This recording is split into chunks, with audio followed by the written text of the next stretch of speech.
সদৌ অসম ছাত্ৰ সন্থাৰ আহ্বান মৰ্মে বিক্ষোভ কাৰ্যসূচী মৰিগাঁও ছাত্ৰ সন্থাৰ স্মাৰ্ট মিটাৰৰ বিৰুদ্ধে মৰিগাঁৱত আছুৰ প্ৰতিবাদ। মৰিগাঁও জিলা ছাত্ৰ সন্থাই গান্ধী ভৱনৰ প্ৰাংগণত স্মাৰ্ট মিটাৰৰ বিৰুদ্ধে প্ৰতিবাদ সাব্যস্ত কৰে। ৰাজ্যত মূল্যবৃদ্ধিৰ সময়ত স্মাৰ্ট মিটাৰে সৰ্বসাধাৰণৰ ৰাইজক অসুবিধাত পেলাইছে বুলিও মন্তব্য কৰে আছুৰ নেতৃত্বই। সদৌ অসম ছাত্ৰ সন্থাৰ আহ্বান মৰ্মে আজি আমি সদৌ মৰিগাঁও জিলা ছাত্ৰ সন্থাই যি স্মাৰ্ট মিটাৰ আতিশায্য অনিয়মীয়া বিদ্যুৎ যোগান আৰু বিদ্যুৎ মাছৰ যি অবাধ মূল্যবৃদ্ধি হৈছে সেই মূল্যবৃদ্ধিৰ প্ৰতিবাদত আজি আমি এই মৰিগাঁও সদৰত এই বিক্ষোভ কাৰ্যসূচী হাতত লৈছোঁ। এই বিজেপি নেতৃত্বাধীন চৰকাৰখনে যিমানে উন্নয়নৰ ঢাকঢোল বজাই নাথাকক কিয় এই বিজেপি নেতৃত্বাধীন চৰকাৰখনৰ দিনতে মূল্যবৃদ্ধিয়ে সৰ্বকালৰ অভিলেখ ভংগ কৰিছে। প্ৰতিটো সামগ্ৰীতে অভাৱনীয় আচলতে মূল্যবৃদ্ধি। এতিয়া হৈছে নতুনকৈ এটা মিটাৰ উলিয়াইছে স্মাৰ্ট মিটাৰ। এই স্মাৰ্ট মিটাৰটোৰ জৰিয়তে জনসাধাৰণৰ কোনো ধৰণৰ উন্নতি হোৱা নাই। তেওঁলোকে নিয়মিতভাৱে বিদ্যুৎ পোৱা নাই। তেওঁলোকে কিন্তু বিদ্যুতৰ মাচুলটোহে খালি দুই তিনিগুণ আচলতে বৃদ্ধি হৈছে। গতিকে আজি আমি এই কাৰ্যসূচীৰ পৰা বিজেপি নেতৃত্বাধীন চৰকাৰখনক আমি সকীয়াই দিব বিচাৰিছোঁ। আপোনালোকে যি স্মাৰ্ট মিটাৰ জৰিয়তে জনসাধাৰণৰ মাজত এটা সন্ত্ৰাস সৃষ্টি কৰিছে, এই লুণ্ঠন ৰাজ চলাইছে, এইটো বন্ধ কৰক। আৰু এটা অপদাৰ্থ APDCL বিভাগ আছে, তেওঁলোকে ডাঙৰ ডাঙৰ পোষ্টাৰ মাৰি থয়। বিজেপি নেতৃত্বাধীন চৰকাৰখনে প্ৰচাৰৰ কাৰণে ডাঙৰ ডাঙৰ পোষ্টাৰ মাৰি যে 24 ঘণ্টা ঘৰে ঘৰে বিজুলী যোগান ধৰিব। কিন্তু 24 ঘণ্টা ঘৰে ঘৰে বিজুলী যোগান ধৰাটো দূৰৰ কথা, তেওঁলোকে 4-5 ঘণ্টাও আচলতে ভালদৰে কাৰেণ্ট নাথাকে। য'ত কাৰেণ্ট থাকে তাত ভল্টেজ নাথাকে, য'ত ভল্টেজ থাকে তাত কাৰেণ্ট নাথাকে। আৰু এটা অপদাৰ্থ APDCL বিভাগ, যিটো বিভাগত যেতিয়া লাইটৰ যেতিয়া সঘন লুকা-ভাকু হয়, তেওঁলোকক যেতিয়া কৰ্তৃপক্ষক ফোন কৰিব লগা হয়, কোনো ধৰণৰ আচলতে যোগাযোগ নাপায়। কিন্তু যেতিয়া এমাহৰ পাছত যেতিয়া বিদ্যুতৰ মাচুল দুগুণ হৈ পেলাই আহিব, তেওঁলোকে 2 এদিন যদি দেৰি হয়, তেওঁলোকৰ বিদ্যুৎ মাচুল দিয়াত যদি দেৰি হয়, তেওঁলোকে কিন্তু তেতিয়া কৰ্তৃপক্ষক তাত উপস্থিত হয় কাৰেণ্ট কাটিবলৈ লয়। গতিকে এনেকুৱা এখন চৰকাৰ, এনেকুৱা এটা বিভাগ, যিটো অকৰ্মণ্য বিভাগ, সেইটো বিভাগে আমাৰ বিদ্যুৎ বিভাগটো চলাই আছে। গতিকে আমি কাৰ্যসূচীৰ পৰা স্পষ্টভাৱে বিজেপি নেতৃত্বাধীন চৰকাৰখনক সকীয়াই দিব বিচাৰিছোঁ। যিমানে আপোনালোকে উন্নয়নৰ ঢাকঢোল বজাই নাথাকক কিয়, আপোনালোকৰ চৰকাৰখন এটা পপুলাৰ স্বৰূপ সকলো ৰাইজৰ মাজত ওলাই গৈছে। জনসাধাৰণে চাৰিওফালে হাহাকাৰ কৰিছে, তেওঁলোকে আন্দোলন কৰিছে যে স্মাৰ্ট মিটাৰ আমাক নালাগে, আমাক স্মাৰ্ট মিটাৰ নালাগে। এই স্মাৰ্ট মিটাৰে কোনো ধৰণৰ জনসাধাৰণে উন্নয়ন কৰা নাই, তেওঁলোকৰ বিদ্যুৎ মাচুল সাজি 2-3 গুণ বৃদ্ধি কৰিছে। গতিকে আজি আমি এই কাৰ্যসূচীৰ পৰাই বিজেপি নেতৃত্বাধীন চৰকাৰখনক সকীয়াই দিব বিচাৰিছোঁ।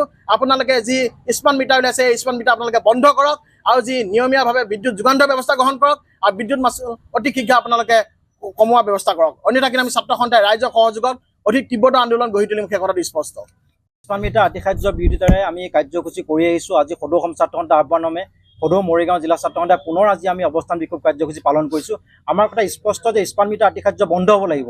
কিন্তু এইখন চৰকাৰে ইফালে ৰাজভল উদং আৰু মুখ্যমন্ত্ৰী ডাঙৰীয়া বৰ কথা, আৰু মুখ্যমন্ত্ৰী ডাঙৰীয়া ৰাজভল খালী ৰাজভল তেওঁ শক্তিশালী কৰিবৰ কাৰণে তেওঁ দুখীয়া ৰাইজৰ পৰা, গাঁৱৰ দুখীয়া নিচলা ৰাইজৰ পৰা টকা তোলাৰ কাৰণে, তেওঁ টকা সংগ্ৰহ কৰাৰ কাৰণে স্মাৰ্ট মিটাৰটো তেওঁ গাঁৱে দিবৰ কাৰণে ইতিমধ্যে তেওঁ কুচকাৱাজ আৰম্ভ কৰিছে। আৰু তেওঁ কেইটামান ধেমাধৰা আছে, যিকেইজন মন্ত্ৰীয়ে তেওঁৰ লগত গাতে লাগি থকা মন্ত্ৰী কেইগৰাকী এতিয়া আকৌ তেওঁ হৈ পেলাই তেওঁ কথা কৈছে যে স্মাৰ্ট মিটাৰ হেনো এতিয়া কি কয় বিল, আগৰ যিবিলাক মিটাৰ আছিলে সেই মিটাৰ সমানেই বিল আহিব, স্মাৰ্ট মিটাৰ বেছি বিল নাই, এই ধৰণৰ কথা তেওঁলোকে ক'বলৈ আৰম্ভ কৰিছে।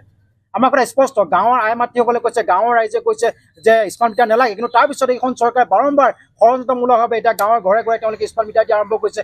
এই স্মাৰ্ট মিটাৰটো কি স্মাৰ্ট মিটাৰ? এইটো স্মাৰ্ট মিটাৰ হৈছে গাঁৱৰ দুখীয়া নিচলা ঘৰ ৰাইজৰ পৰা লাখে লাখে টকা সংগ্ৰহ কৰা, হাজাৰ হাজাৰ টকা সংগ্ৰহ কৰা হৈছে এইটো স্মাৰ্ট মিটাৰ। আৰু ইতিমধ্যে নিজকে দক্ষ মুখ্যমন্ত্ৰী বুলি কোৱা, নিজকে স্বাভিমানী মুখ্যমন্ত্ৰী বুলি কোৱা এইজন মুখ্যমন্ত্ৰী এতিয়া কি কৰিছে, এই স্মাৰ্ট মিটাৰৰ জৰিয়তে গাঁৱৰ ৰাইজৰ পৰা লাখে লাখে টকা সংগ্ৰহ কৰি তেওঁৰ উদং ৰাজবল শক্তিশালী কৰিবৰ কাৰণে তেওঁ চেষ্টা আৰম্ভ কৰিছে। ইফালে অভাৱনীয়ভাৱে বিদ্যুৎ মাচুল বৃদ্ধি পাইছে। নিয়মীয়াভাৱে বিদ্যুৎ যোগান দিব নোৱাৰে এইখন চৰকাৰে। 24 ঘণ্টা বিদ্যুৎ যোগানৰ তেওঁলোকে ঘৰে ঘৰে বাটে পথে তেওঁলোকে পোষ্টাৰ আঁৰি পৰে, বেনাৰ আঁৰি পৰে। কিন্তু এইখন চৰকাৰ 24 ঘণ্টা কি 2-3 ঘণ্টা কাৰেণ্ট নাথাকে। ছাত্ৰ ছাত্ৰীসকলে গৰম পোহৰ ৰ'দত, ছাত্ৰ ছাত্ৰীসকলে পঢ়িব নোৱাৰা অৱস্থা, পোহৰ গৰমত ছাত্ৰ ছাত্ৰীসকলে পঢ়িব নোৱাৰা অৱস্থা। যদি ক'ৰবাত কাৰেণ্ট আছে, ভল্টেজ নাই, ফেনখন কেইপাক ঘণ্টাত ঘূৰে হিচাপ কৰিব পৰা, ৰাইজৰ মটৰ নচলে, গাঁৱৰ ঘৰৰ ৰাইজৰ খেতি কৰা ৰাইজে মটৰ পানী দিব নোৱাৰে, মটৰ নচলে। কিন্তু এইখন চৰকাৰে আকৌ স্মাৰ্ট মিটাৰ দিবলৈ এতিয়া গাঁৱৰ ৰাইজৰ পৰা টকা তোলাৰ কাৰণে তেওঁলোকে এই কুচকাৱাজ আৰম্ভ কৰিছে ষড়যন্ত্ৰমূলকভাৱে। যিসমূহ গাঁৱৰ ৰাইজে স্মাৰ্ট মিটাৰ নালাগে বুলি কৈছে, তাত তেওঁলোকে কৰ্মচাৰীসমূহ পঠাই ষড়যন্ত্ৰমূলকভাৱে সেই গাঁওসমূহত দুখীয়া ৰাইজৰ ঘৰে ঘৰে তেওঁলোকে স্মাৰ্ট মিটাৰ দিয়া ইতিমধ্যে ষড়যন্ত্ৰ আৰম্ভ কৰিছে। গাঁৱৰ ৰাইজে কৈছে এইটো স্মাৰ্ট মিটাৰ লগোৱাৰ পিছত গাঁৱৰ মানুহৰ ঘৰত 200 টকা, আগতে যদি আহে 500 টকা বিল, এতিয়া 5000 টকা আহিছে। আগতে যদি আহে 400 টকা বিল, এতিয়া 4000 টকা আহিছে। কোনো মানুহৰ ঘৰততো 1000, 20,000, 30,000লৈকে বিল আহিছে। গতিকে এইখন চৰকাৰে স্মাৰ্ট মিটাৰ বন্ধ কৰিব লাগে।